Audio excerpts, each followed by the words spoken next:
Story na ako, good. Story na ako. Wala dyan palya ang akong dugo every month. Wala dyan palya. Katong wala ako gidugo, 2 days na akong delayed. Nag-check ko, nag-PT ko, positive. So, we were so happy. Akong gibalitaan si Bren. Sa chat na ako siya gibalitaan. We were so happy at that time. Hi, LK fam. Good morning. Welcome back to our YouTube channel. I think morag mauna ni siya ang ika-5 na video nato sa YouTube. Daghan kayong salamat sa mga nag-subscribe na and sa mga LK fam nato nga wala pa gid nakabisita diri sa atong YouTube channel. Bisita na mo, nanapunta diri sa YouTube. Diri na punta maglingaw-lingaw. So for today's vlog, simple lang ni siya na vlog. This is going to be a sit-down video. We are not gonna be roaming anywhere and everywhere. Because for today's video, I'll be answering the top 5 most asked questions in the comment section. So, ako na siyang gituyo nga, dili daghan akong i-answer kay I have carefully chosen out and picked the most asked question or the frequently asked question. Kanang gabalik-balik na kinbitaw, like, maskin dili siya related sa video, gina-ask nila. So, maybe, interested yun sila makabalo sa answer na ko, ana. Dili na ako na siya i-answer sa YouTube. Sa katong mga wala pa nakasubscribe and wala pa nakabisita diri sa atong YouTube, na di gid mo makabaluan niya akong answer, di ba? Okay. Sige. Di na kayo kong magdaghan pa og intro. Kay actually, kanang papauli ni mi karon ng Cagayan de Oro na ami karon sa Manila. Papauli mi karon Cagayan de Oro. I only have 20 minutes to do this vlog kay mag-check out na mi sa hotel. In fact, si Bren karon ga-arrange siya sa mga gamit kay mag-check out na mi. Among flight is unya 9 PM. Okay, let's start. First question. Kani perminti gyud nako ni siya mabasahan sa mga comment. Ma'am, are you single or married? Guys, I am married to Bren Makapelit. If familiar mo ni Bren, uban nato na siya perminti sa lag Cagayan. Usually, ga-second camera si Bren sa ato ang mga vlogs. And also, siya pod ang ga-act as page manager. So, tanan mga inquiry sa lag Cagayan and mga gamiting sa clients, that is the job of Bren sa lag Cagayan. So, uban na mo na siya perminti sa mga shoots, sa mga lakaw, sa mga travel. We got married 2018. Wala pa ilaag Cagayan, ana, and we haven't started vlogging yet. Dito rapod mi sa Cagayan de Oro gikasal. Got married at the age of 27. Si Bren is 33 ka namin niya ba? 33. So, 7 years ang among gap. Ha? Okay, 34 day. Sorry. 34 day siya gikasal kay 7 years man ang among gap. So, that also connects to the next question. Ga-ask gid sila, grabe kayo kadaghan, curious kung pila na jud ang ako ang edad. Pila na edad, ma'am? You look like 18. Charot lang. You look like 23. No, higher. You look like 27. No, higher. 29. No. Saban 30 na ka? No, higher. 31? No. 32? No. 33? No. 40? Dili sad. Ubos ba sad? Dayo arasad.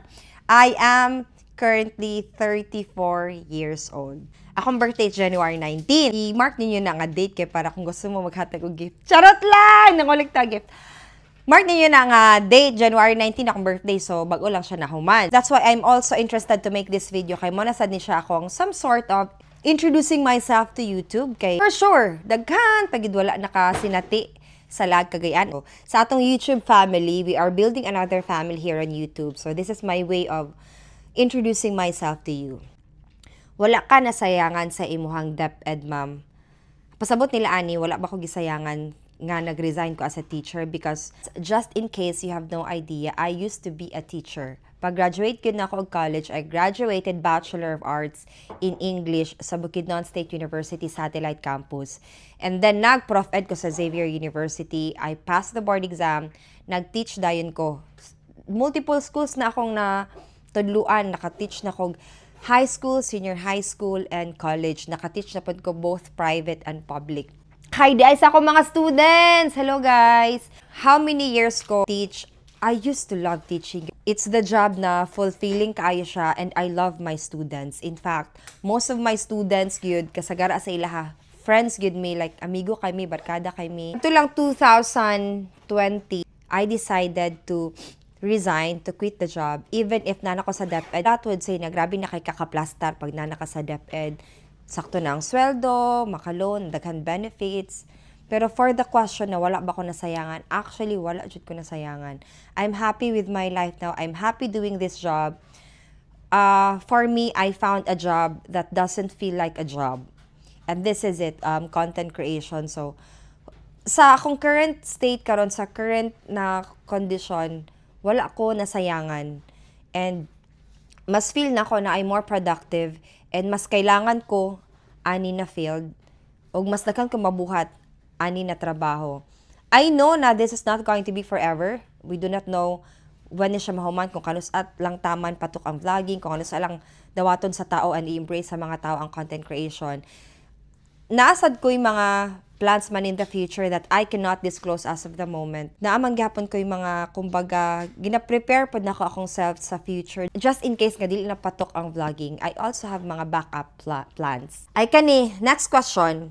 Grabe ka na siya ka-common, like it's everywhere in the comment section. Ngano ko nung dili ko gatambok, bisan kusog ko mukaon. Dili ko kusog mukaon. Ginabantayan gali na akong ginakaon. Silipod ko gapalabi good. And I also work out, I run, I play badminton. Ga-effort pod ko para ma-maintain siya na lawas. And conscious good pod ko sa akong ginasulod sa akong bakba. Sa karon gani kay ga-minimize ko red meat, mas more on seafood and fish. Ako man kag naba ko ginabawal nga kaunon sa akong sarili. Wala, I eat almost everything. Tanan ganahan ako pagkaon, akong kaunon. Pasta, pizza, chocolate, sweets. Mukhaon ko ana, pero in moderation. That is actually the secret, in moderation. Bantayan nilang nimo. Kung busog na ka, di, stop na ka. Be conscious, but do not restrict, but be conscious. Ano lang siya. Simple naman, simple lang na siya. I'm also not saying nga, wala gid chance na mo tambok ko. Naman, kung magpasagad gid ko, wala gid chance na mo tambok ko like everybody else. I'm just a normal human being. Motambok gid ka kung daghan kag kaunon. And it's scientific. Dili na siya akong teorya, it's scientific. Next question, kani siya. Kani siya, the last question, this is quite sensitive and a lot are not open to answering this question. But ako, okay naman kay daghan pod kapangutana, respectful man pod ilang pagkapangutana, and I also would love to answer. Nag-ask nga nung dili pa daw mag-baby. Given my age, nga nung dili pa daw mag-baby, and the fact nga we are already married. Actually, dili man natin pagbuot. Pagbuot ni siya sa Ginoo. And kami, gaway traman pod mi. Kung tagaan, maayo. Kung dili, okay rigapan, we are happy with our lives. Honestly, nagka-miscarriage ko twice. 2020, before ko nag-resign, nagka-miscarriage ko. 7 weeks old na to siya. Na to'y heartbeat, actually. Naani heartbeat, madungan gini mo tugdug. Kaya na-amplify man siya katong pagpa-ultrasound na mo tugdug.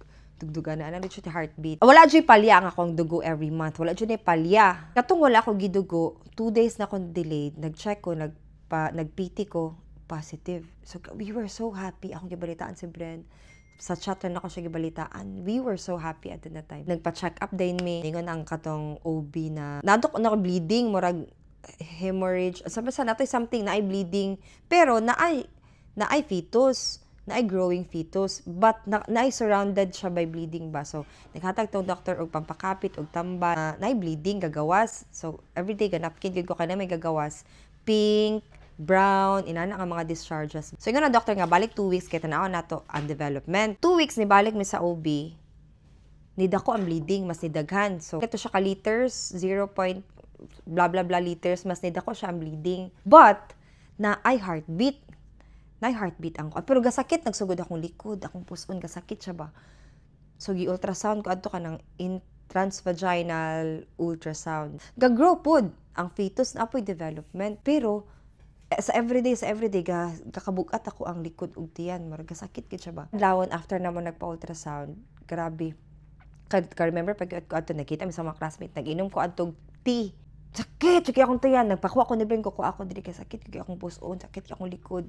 Gikuha ko ni Brenda to sa katong milk tea shop. Mga alas 6 sa gabi, nagsugod na ko higda, tuluga ra gid ko, nahigda ay ra gid ko. Kadlawon kahion ko, nitindog ko.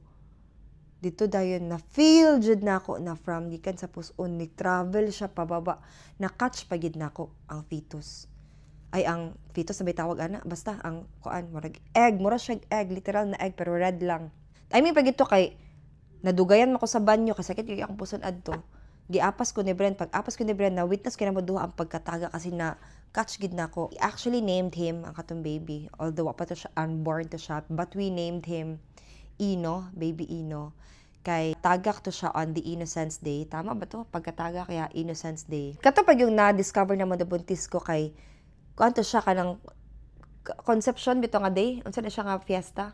December 8. Sige na. Immaculate Conception na day. Pagkatagak dayon kay amazing kayo ba kay murag tunong gid ang dates ba. Innocence Day, natagak ang baby namo. Samo siyang gilubong. Katong bitong gilubongan namo sa baby. Kay ngano gitamnan mo to namog suha. Grabe kay mamunga ang suha. Like maglisod mig harvest kay grabe kay siya mamunga. O pa naman ang story. Nakabuntis na pud ko for the second time. Pero this time kay walay nakita, more siyang blighted ovum. Walay nakita nga developing fetus. Pero, pregnancy symptoms, tapos kung mag-PT ko, positive. Pero, pag ultrasound, balik-balikan siya ko atog ultrasound every week. Kaya tanaon ko na by progress, wala siya na-develop. So, mo to siya. Actually, na yung mga ingon na baog. Actually, I'm sure, dili may baog. Kaya twice may nakabuo. Siguro, dili pa time, dili pa hatag ni Lord. And, naapag-plano si Lord. Karon we are waiting, or not working out actually. I mean, wala may nag-workout nga. Dapat mabuntis good. We are trying hard. Dapat maburos good. Maburos good. Wala. Come what may lang mi kung ihatag maayo. Kung dili, okay na po. We are happy with our lives. Kay, I know, kung dili ko mamama, I'm bound to different purpose. Kay mutuod ko na, kitang tanan na buo diri sa kalibutan na adjud type purpose. Dili man kay naka-interesting ako mga stories no, pero I still would love to share it with you guys because I consider you as my family, our family. We call each other LK fam, diba? So that's a sort of getting to know me more, getting to know each other more. I'm happy sa mga ga-ask questions kay it only means na you're interested to know me more. So if you have questions, do not hesitate to ask. Sa comment section, pwede na kayo or personal, ato na siya tubagon kay that's our way of getting to know each other. Thank you so much!